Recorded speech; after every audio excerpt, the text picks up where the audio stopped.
नमस्कार प्यारे बच्चों, मैं जय सिंह स्वागत करता हूँ आपका केमिस्ट्री गुरुजी चैनल में। अब हम अपना जो फर्स्ट प्रोसेस था वो लेक्चर 24 में पढ़ चुके हैं कि किस टाइप से जो हमारे पास में हाई कार्बन वाले कंपाउंड्स होंगे उन्हें लोअर कार्बन वाले कंपाउंड्स में चेंज कैसे करेंगे। ठीक है, अब हम पढ़ने वाले हैं जो हमारे पास में लोअर कार्बन वाले कंपाउंड्स होते हैं, मतलब जिनके पास में नंबर ऑफ कार्बन की संख्या कम होती है, उन्हें हम हायर कार्बन वाले कंपाउंड्स में किस टाइप से चेंज करेंगे। और यहाँ हम जो बात कर रहे हैं वो किसकी बात कर रहे हैं, या हम बात कर रहे हैं सैकेराइड्स की। ठीक है, सैकेराइड्स मतलब जैसे कि हमारे पास में ग्लूकोज होता है, फ्रक्टोज होता है, सुक्रोज है। ठीक है, इनकी हम यहाँ पर बात कर रहे हैं। अब सबसे पहले जो हमें देखना है, हमें मेथड देखना है कि किस टाइप से हम जो हमारे पास में लोअर कार्बन वाले कंपाउंड्स होंगे उन्हें हम हायर कार्बन वाले कंपाउंड्स में किस टाइप से चेंज करेंगे। तो ये हमारे पास में जो फर्स्ट मेथड आया हुआ है, इसका method of ascending the sugar series और चेन लेंथिंग, इसका मतलब भी यहाँ से आप समझिएगा।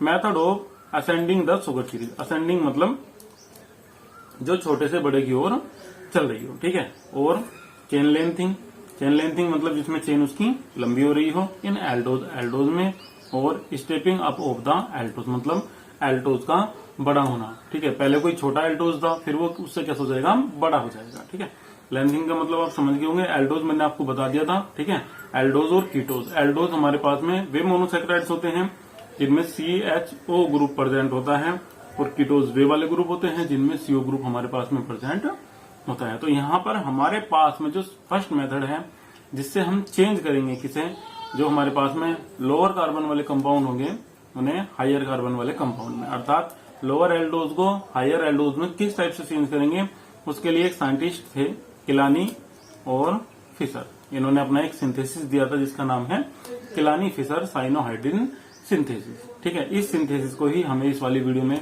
इस वाले लेक्चर में क्लियर करना है। तो चलिएगा, सबसे पहले हम देखते हैं, इसकी थ्योरी में भी हमने ये लिखा हुआ है। ठीक है, देखिए यहाँ हमने ये लिखा हुआ था lower aldose are converted into higher aldose, की जो लोअर एल्डोज होते हैं उन्हें हायर एल्डोज में कन्वर्ट करने के लिए एक मेथड का यूज किया जाता है जिसका नाम है किलानी फिशर मेथड। अब हम पढ़ेंगे किसे, किलानी फिशर साइनोहाइड्रिन सिंथेसिस या फिर किलानी फिशर सिंथेसिस को। ठीक है, सिंथेसिस अगर आप हिंदी में बात करेंगे तो सिंथेसिस का एक अलग से नाम होता है हिंदी में, जिसे हम क्या बोल देते हैं, संश्लेषण बोल देते हैं। ठीक है, सिंथेसिस का एक अलग से मीन्स होता है जिसे हम क्या बोल देते हैं, संश्लेषण बोल देते हैं। अब हम बात करेंगे किसकी, किलानी की। किलानी ने किस टाइप से अपना सिंथेसिस दिया था, किलानी और फिशर ने, इसकी हम बात करने वाले हैं।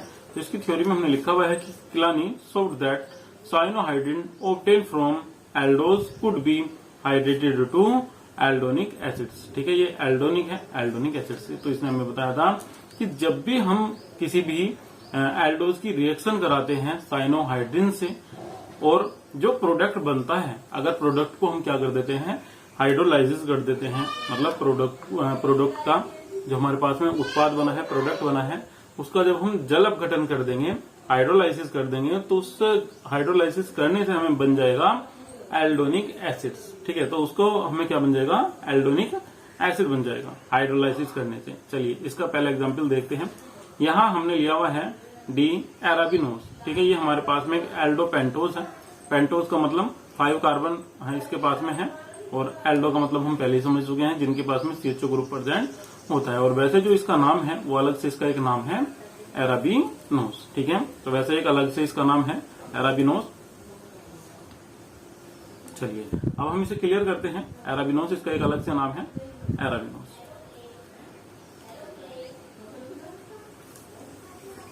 फिर इसके बाद में हमने देखा कि जब हमने इसका साइनोहाइड्रिन से रिएक्शन कराई, तो साइनोहाइड्रिन से रिएक्शन कराने के बाद में इसने बना दिया डीमैनोनाइट्राइल। ठीक है, ये हमारे पास में होता है 29%, और दूसरा इसने हमारे पास में बना दिया था डी ग्लूकोनोनाइट्राइल, और ये हमारे पास में होता है 51%। तो मैं यहाँ आपसे ये कहना चाहता हूँ कि जब भी हम एल्डोपेंटोज की रिएक्शन कराएंगे किससे, साइनोहाइड्रिन से, तो इस कंडीशन में ये एक प्रोडक्ट का मिक्सचर बनाएगा। ठीक है, साइनोहाइड्रिन के साथ रिएक्शन कराने पर ये क्या बनाएगा, प्रोडक्ट का मिक्सचर बनाएगा। ठीक है, मिक्सचर का मतलब आप समझ रहे होंगे जिसमें एक से ज्यादा प्रोडक्ट इसमें यूज किए गए हों, जिसमें एक से ज्यादा प्रोडक्ट बने हों। प्रोडक्ट वो है जो रिएक्शन के बाद में बनता है, और रिएक्टेंट वे होते हैं जो शुरुआत में रिएक्शन करते हैं। ठीक है, कोई रिएक्शन कर रहा है तो वो रिएक्टेंट है, और रिएक्शन करने के बाद में जो हमारे पास में बनता है वो प्रोडक्ट होता है। तो यहाँ हमारे पास में एक से ज्यादा प्रोडक्ट आ रहे हैं। ठीक है, अब एक हमारे पास में इसमें कौन है, मोनोनाइट्राइल है, और दूसरा कौन है हमारे पास में, ग्लूकोनोनाइट्राइल। ठीक है, अब ये कैसे कैसे बने हैं आइए इनके बारे में एक बार डिस्कस करते हैं। इन दिस मेथड, इस मेथड में an aldose is treated with hydrogen cyanide. ठीक है, हाइड्रोजन साइनाइड से हमने रिएक्शन कराई हुई है इसमें, ये हमने लिख दिया इसमें, टू गिव द साइनोहाइड्रिन, और यहाँ पे हमें क्या मिल जाता है, साइनोहाइड्रिन मिल जाता है इसमें। ठीक है, जब हम इसकी रिएक्शन कराते हैं तो हमें इसमें क्या मिल जाता है, यहाँ साइनोहाइड्रिन मिल जाता है। Let us understand this with the example of D arabinose, और हमने ये एग्जाम्पल किसके साथ में करके देखा है, डी एराबिनोस के साथ में ये एग्जाम्पल हमने यहाँ पर करके देखा है। ठीक है, इन दिस प्रोसेस, इस प्रोसेस में a new asymmetric carbon atom is produce Adin, और इस वाले प्रोसेस में हमारे पास में एक नया कार्बन प्रोड्यूस हो जाता है, किसमें, एराबिनोस में। जो हमारे पास में डी एराबिनोस था इसमें एक नया कार्बन प्रोड्यूस हो जाता है।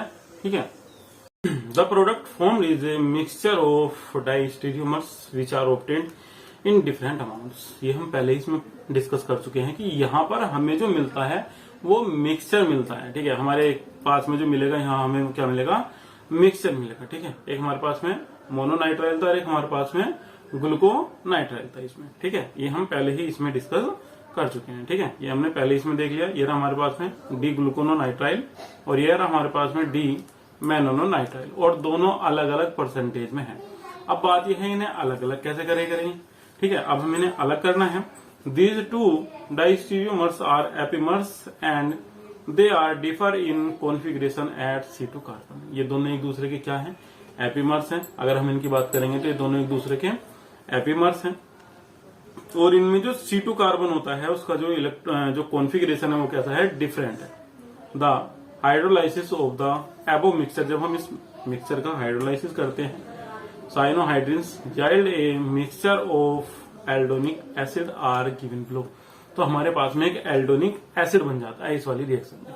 जो रिएक्शन आप अभी देख रहे हैं, जो अभी आपने 2 मिनट पहले ही रिएक्शन देखी होगी इसमें। ठीक है, ये वाली रिएक्शन दिखा देता हूं मैं आपको एक बार, ये वाली। ठीक है, जब इस वाली रिएक्शन का हम हाइड्रोलाइसिस करेंगे तो हाइड्रोलाइसिस करने के बाद में हमारे पास में क्या बन जाएगा, एक इसमें ग्लूकोनिक एसिड बन जाएगा। चलिए ये देखिएगा, ये हमारे पास में मिक्सचर है।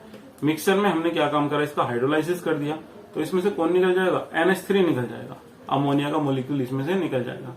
ये जो हमारे पास में N है इसमें, ठीक है, ये देखिएगा ये वाला CN, ये वाला ही रिएक्शन होगी इसमें, तो इसमें से इसका N निकल जाएगा। और हाइड्रोलाइसिस करेंगे तो हमारे पास में N की जगह क्या बन जाएगा, COOH, और इधर भी क्या बन जाएगा, COOH। अब अगर किसी बच्चों को हाइड्रोलाइसिस में प्रॉब्लम है तो चलिए 1 मिनट हाइड्रोलाइसिस क्लियर कर लेते हैं। यहाँ हमारे पास में ये क्या है, ये कैसे बन गया, मैं 1 मिनट ये आपको क्लियर करा देता हूँ। ये हमारे पास में है CN, हमें इसका कराना है हाइड्रोलाइसिस। अब यहाँ आपको जो इक्वेशन दी हुई है वो इक्वेशन बैलेंस नहीं है। ठीक है, बैलेंसिंग के लिए आप समझिएगा हमें इसमें कितना लेना होगा, एक के साथ में ही इसमें हमें लेना होगा 2H2O। 2H2O क्यों लेना होगा, चलिए 1 मिनट समझते हैं। अब 2H2O के लिए हमें समझना है, इसमें ये है हमारे पास में 2H2O। 1 मिनट इन्हें रफ करने के बाद में सारों को अच्छे तरीके से समझाते हैं। बाकी तो पहला आपके समझ में आ गया होगा। अब हमें केवल ये देखना है कि जो 2H2O है हमारे पास में, ये हमारा किस टाइप से रिएक्शन करेगा। चलिए देखते हैं। ये है हमारे पास में CN, हमें CN की रिएक्शन करानी है H2O से। H2O हमारा कुछ इस टाइप से भी डिवाइड हो सकता है। ये हमारे पास में 1H2O है और दूसरा हमारे पास में एक H2O और है। ठीक है, जब हम इनकी रिएक्शन कराएंगे तो H2O कुछ इस टाइप से भी डिवाइड हो जाते हैं। अगर आपको याद हो तो H3O प्लस OH माइनस, कुछ इस टाइप से भी डिवाइड हो जाएंगे। तो ये जो हमारे पास में N है, ये रिएक्शन करेगा किससे, 3H से, और 3H के साथ में क्या बना लेगा, NH3 बना लेगा। यहाँ क्या बचा, यहाँ हमारे पास में बचेगा O। ठीक है, अब O इसके साथ में अटैच हो जाएगा, तो ये हमारे पास में क्या बन गया, डबल O आ गया है, साथ में क्या आ गया है, एक H, और इनके साथ में कौन अटैच हो जाएगा, C। तो यहाँ पे हमारे पास में क्या बन जाएगा, COOH। इसे नहीं समझ रहे, दूसरे तरीके से समझिएगा, इसे ब्रेक कर लीजिएगा, H प्लस में, OH माइनस में, H प्लस में, और OH माइनस में। अब C और N के बीच में जो बॉन्ड बने हुए होते हैं, ये कितने बॉन्ड होते हैं इनके बीच में? 3 बॉन्ड बने हुए होंगे। C और N के बीच में ट्रिपल बॉन्ड बना हुआ होगा। चलिए अब एक बार इस तरीके से समझ लिया है, अब एक बार हम इसे दूसरे तरीके से भी समझ लेते हैं। ये है हमारे पास में बॉन्ड C 1 2 3 N। हमने इसकी रिएक्शन करा दी किससे? H2O से। जब हम H2O से रिएक्शन कराएंगे तो H2O ब्रेक हो जाता है हमारे पास में H प्लस में और OH माइनस में। बॉन्ड ब्रेक होने के बाद में N पे नेगेटिव चार्ज आ जाएगा और C पे क्या आ जाएगा? पॉजिटिव। इसका ये जो एक बॉन्ड है ये यहाँ से क्या हो जाएगा? ब्रेक हो जाएगा। ठीक है, ब्रेक होने के बाद में प्लस माइनस आ जाएगा। तो प्लस किसके पास चला जाएगा? प्लस के पास कौन जाएगा? जो माइनस का होगा। तो C से कौन अटैच हो जाएगा? OH। N से कौन अटैच हो जाएगा? H हो जाएगा। और अब जो इसका चार्ज है प्लस माइनस का, ये इन पे से हट जाएगा। फिर यही सेम कंडीशन होगी दूसरी बार के लिए। ये बॉन्ड इनका ब्रेक हो जाएगा यहाँ से, तो N पे क्या आ जाएगा? माइनस और C पे क्या आ जाएगा? प्लस। ये वाली कंडीशन बनने के बाद में भी क्या होगा? ये बॉन्ड यहाँ से हट जाएगा। फिर हमारे पास में दूसरा H2O था। दूसरा H2O हमारा ब्रेक होगा H प्लस में OH माइनस में। इसके साथ में क्या आ जाएगा? OH आ जाएगा। और इसके साथ में कौन आ जाएगा? H आ जाएगा। अब हमारे पास में जो यहाँ पर कंपाउंड बन गया है ये हमारे पास में बन गया है OH COH NH2, ये बन गया। अब ये जो ये वाला H है ये अपना लोन पेयर डोनेट करेगा किसे? यहाँ O को। तो यहाँ H पे क्या आ जाएगा? प्लस। ठीक है, अब इस N के पास में क्या है? Lone pair. ये अपना इसे डोनेट करेगा, क्या बना लेगा? NH3 बना लेगा। ठीक है, इस कंडीशन में इस पे क्या आ जाएगा? प्लस। अब इसका प्लस हटाने के लिए जो C का बॉन्ड है वो किस पे चला जाएगा? N पे। तो C पे क्या आ जाएगा? प्लस आ जाएगा। और O पे क्या आया हुआ है? यहाँ पर माइनस आया हुआ है। और O के साथ में यहाँ पर जो अटैच हुआ हुआ है वो अटैच हुआ है OH।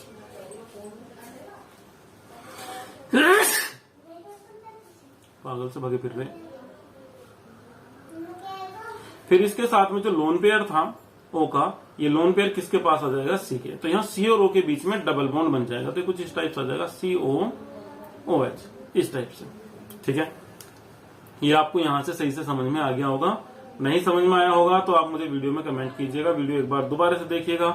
ठीक है, वीडियो में नहीं तो कमेंट कीजिएगा कि ये आपको सही से समझ में नहीं आया था। मैं इसको भी सही कर दूंगा फिर। ठीक है, इसके बाद में हमारे पास में 2 कंपाउंड बन जाएंगे, डी मेनोनिक एसिड और दूसरा हमारे पास में बन जाएगा इसमें डी ग्लूकोनिक एसिड। ठीक है, एक डी ग्लूकोनिक एसिड बन जाएगा और दूसरा बन जाएगा डी मेनोनिक एसिड। अब अगर हम इनकी बात करेंगे, मेनोनिक की और ग्लूकोनिक की, तो ये दोबारा से रिएक्शन कर लेते हैं किसके साथ में? सॉरी, दोबारा से रिएक्शन नहीं करेंगे, इन्हें हमें क्या करना होगा? हीट करना होगा। जब हम इन्हें हीट करेंगे तो इनमें से एक वाटर का मॉलिक्यूल निकल जाएगा। वाटर का मॉलिक्यूल निकलने के बाद में नेक्स्ट कंपाउंड बनेगा। 1 मिनट इससे पहले इसकी थ्योरी क्लियर कर लेते हैं। Fischer developed a method for the conversion of aldonic acid to aldose. अब फिशर ने क्या काम करा? जो एल्डोनिक एसिड था उसे चेंज कर दिया किसमें? एल्डोज में, by the formation of lactones which were reduce the aldose. ठीक है, इन्होंने उसे रिड्यूस करने के बाद में किसमें कन्वर्ट कर दिया? एल्डोज में। चलिए, थ्योरी हो गई है हमारी। 1 मिनट अब इसकी रिएक्शन देखते हैं किस टाइप से हुआ है। इसके पास में क्या है? OH है और इसके पास में भी क्या है? OH है। ठीक है, अब इन्होंने क्या काम करा? ये जो हमारे पास में इसका 3rd वाला कार्बन है, सॉरी यहाँ से 4th आ जाएगा, 1 2 3 4। ये जो 4th वाला कार्बन है इसका H और इसका OH यहाँ से रिमूव करा और इसका भी ये H और इसका ये OH रिमूव करा। तो रिमूव करने के बाद में कुछ इस टाइप से इनकी कंडीशन बनी। ठीक है, C डबल बॉन्ड O बच जाएगा और इसके पास में कौन बचा? O बॉन्ड बना लेगा किससे? C से। तो ये हमारे पास में 2 कंपाउंड बन जाएंगे। पहले वाला हमारे पास में है गामा डी मेनोनो लैक्टोन और सेकंड वाला है हमारे पास में गामा डी ग्लूकोनो लैक्टोन। अब इनमें भी क्या काम किया हुआ है? इनका हमने क्या काम करा दिया है? हाइड्रेशन करा दिया। हाइड्रेशन कराने पे क्या होगा? ये जो इसके पास में जो H है, सॉरी O है, O का क्या बन जाएगा? H बन जाएगा। और जो C है, C के पास में जो बॉन्ड की कमी थी उसका भी क्या बन जाएगा? H बन जाएगा। और नेक्स्ट कंपाउंड हमारे पास में बनेगा डी मेनोज और डी ग्लूकोज। तो इस टाइप से हम किसी भी लोअर कैटेगरी वाले कार्बन को सॉरी जो हमारे पास में मोनोसैकेराइड थे उन्हें चेंज कर देंगे किसमें? हाई कार्बन वाले मोनोसैकेराइड में। मतलब इसमें हम क्या काम करेंगे? जो लोअर हमारे पास में लोअर एल्डोज होते हैं उन्हें हम हायर एल्डोज में चेंज कर सकते हैं। इसके बाद में इसकी थ्योरी को भी क्लियर कर लेते हैं। The individual lactones can then the reduce with lithium aluminium hydride और सोडियम अम्लकम। अब अगर हम इनका रिडक्शन करा दें किसकी प्रेजेंट में, एल्यूमिनियम हाइड्राइड की या फिर सोडियम अम्लकम की, तो इस कंडीशन में ठीक है in a weakly solution, acidic solution, किसी वीक एसिडिक सोल्यूशन में, तो इसमें हमारे पास में बन जाता है aldose which contain one more carbon atom than the original aldose, जिसके पास में एक ज्यादा कार्बन एटम होता है उसके पेरेंट्स एल्डोज से। 10 यहाँ पर डी एराबिनोज में भी कन्वर्टेड, और यहाँ पे हमने जो हमारे पास में डी एराबिनोज था उसे हमने कन्वर्ट किया है किसमें, डी ग्लूकोज में और डी मैनोज में। ठीक है,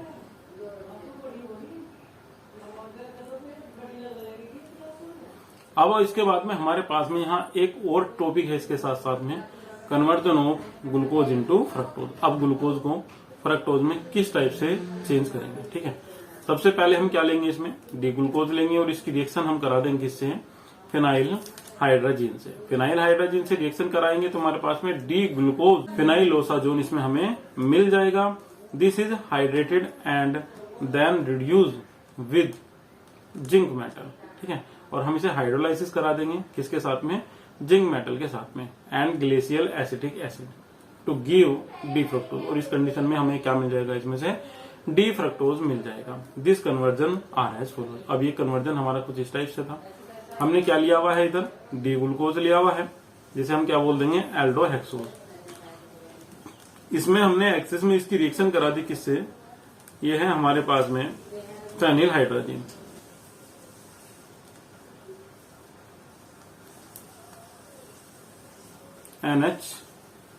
NH2। ठीक है, ये फेनिल हाइड्रोजन है। फेनिल हाइड्रोजन के साथ में रिएक्शन कराएंगे तो एक्सेस में करा रहे हैं, ज्यादा मात्रा में करा रहे हैं, तो इस कंडीशन में इसका फॉर्मूला कुछ इस टाइप से हो जाएगा। ये जो इसके ऊपर वाले 2 कार्बन थे ये इससे रिएक्शन कर जाएंगे। ठीक है, और ये इसके साथ में अटैच हो जाएंगे इस टाइप से। कैसे अटैच हुए, इसका भी हो और इसका भी जो OH है ये किसके साथ में निकल जाएगा, इसके H2 के साथ में। अब देखिए ध्यान से, इसका O इसका H2 क्या बन गया हमारे पास में, H2। इसके पास में कौन बचा, CH बचा, ये रहा इसके पास में CH, डबल बॉन्ड से N, और फिर इसके पास में कौन रह गया यहाँ NHC6H5। सेकंड वाले की बात करेंगे तो सेकंड वाला फिर दोबारा से रिएक्शन करेगा O से और क्या बना लेगा, इसमें H2O बना लेगा। और इस कंडीशन में इसके पास में क्या बचेगा, N double bond C NHC6H5। ये जो हमारे पास में फेनिल हाइड्रोजन है ये सबसे पहले रिएक्शन कर जाएगा जो फर्स्ट वाला मॉलिक्यूल होगा इसके O से। ठीक है, और ये क्या काम करेगा, इसका H2 और इसका O निकाल लेगा, किसे, H2O। सेकंड वाले की बात करेंगे तो सेकंड वाला फिर दूसरा यही काम करेगा, इसके OH को और इसका H निकल जाएगा, एक H2O निकल जाएगा और हाइड्रोजन के साथ में मिलकर इसमें से निकल जाएगा। तो हमारे पास में कुछ इस टाइप का इसका कंपाउंड हो जाएगा। नीचे इसमें कोई चेंज नहीं है, केवल ऊपर वाले चेन को देखिएगा। ठीक है, फिर इसके बाद में हम क्या काम करेंगे, इसका हाइड्रोलाइसिस करा देंगे। यह है हमारे पास में 2H2O। अब 2H2O को हम फिर उसी टाइप से डिवाइड करेंगे जैसे हम अभी थोड़ी देर पहले देख रहे थे। इसे हम ऐसे भी लिख सकते थे H3O प्लस और OH माइनस। चलिए अब मैं 1 मिनट आपको यहाँ से समझा देता हूँ। जब हम एक H2O का यहाँ यूज करेंगे तो H2O में से ये वापस अपनी रिपीट वाली कंडीशन में आ जाएगा पहले वाली में, और फेनिल हाइड्रोजन बाहर, यहाँ डबल बॉन्ड से कौन अटैच हो जाएगा, O, ये बन जाएगा CHO। सेकंड वाले की बात करेंगे तो ये सेकंड वाले H2O से रिएक्शन करेगा और H2O से रिएक्शन करने के बाद में इसका भी NH2 बन जाएगा और O अटैच हो जाएगा इसकी जगह जहां पर इसमें डबल बॉन्ड बना हुआ है। तो यहाँ पर डबल बॉन्ड और यहाँ पर भी डबल बॉन्ड O, इस टाइप से हमारा एक कंपाउंड बन जाएगा। ये जो हमारा कंपाउंड है ये कैसा होगा, कुछ टाइम बाद ही जब हम इसकी रिएक्शन कराएंगे किससे, Zn की प्रेजेंट में, और हमारे पास में कोई वीक एसिड होगा, वीक एसिड के सॉल्यूशन में, तो हमारे पास में बन जाएगा इसमें डी फ्रक्टोज, और ये हमारे पास में डी फ्रक्टोज का फॉर्मूला है। ठीक है, अब यहाँ क्या हुआ क्या होगा देखिएगा एक बार ध्यान से, यहाँ कुछ इस टाइप से हुआ है, यहाँ HC डबल बॉन्ड O और यहाँ पर हमारे पास में था C डबल बॉन्ड O। क्या काम हुआ है, यहाँ पर हाइड्रेशन हुआ है। हाइड्रेशन में क्या होगा, हाइड्रोजन ऐड होगी, ये वाला बॉन्ड यहाँ से हटेगा, एक बॉन्ड इसका ओपन, एक बॉन्ड इसका ओपन, एक H इससे अटैच हो जाएगा, एक H से आ जाएगा, क्या बन जाएगा CH2 और बाद में OH। ठीक है, अब अगर और भी ज्यादा ये हमने वीक एसिड लिया हुआ था, अगर कोई स्ट्रॉन्ग एसिड या कुछ और स्ट्रॉन्ग एजेंट लिया हुआ होता तो ये वापस जो हमारे पास में CH जो है चेंज हो जाता किसमें, CHOH में। ठीक है, तो ये कुछ इस टाइप से बन जाता। फिर हमारा CH2OH सिंगल बॉन्ड, CHOH का होल 4 और लास्ट में भी हमारे क्या बन जाता है इसमें CH2OH। ठीक है, तो ये हमारा जो बन जाता है इस टाइप से, ये हमारा सर्बिटोल बन जाता। अगर और भी ज्यादा हाइड्रेशन करा देंगे, मगर हमें केवल क्या चेंज देखना था, हमें केवल ये चेंज देखना था कि जो हमारा प्रोडक्ट है, जो हमारे पास में ग्लूकोज है, वो चेंज हो जाए हमारा किसमें, फ्रक्टोज में। इससे आगे हमें कुछ भी नहीं देखना। आज की वीडियो में इसमें इतना ही रहेगा। मैं कोशिश करता हूँ आज भी आपकी एक वीडियो और अपलोड कर दूं, ठीक है, ताकि ये वाली जो यूनिट हमारी यूनिट खत्म हो जाए। फिर इसके बाद में यूनिट में कुछ नहीं बचेगा। आज की वीडियो में बस इतना ही। Thank you. वीडियो को लाइक कीजिएगा, चैनल को सब्सक्राइब भी कर लीजिएगा।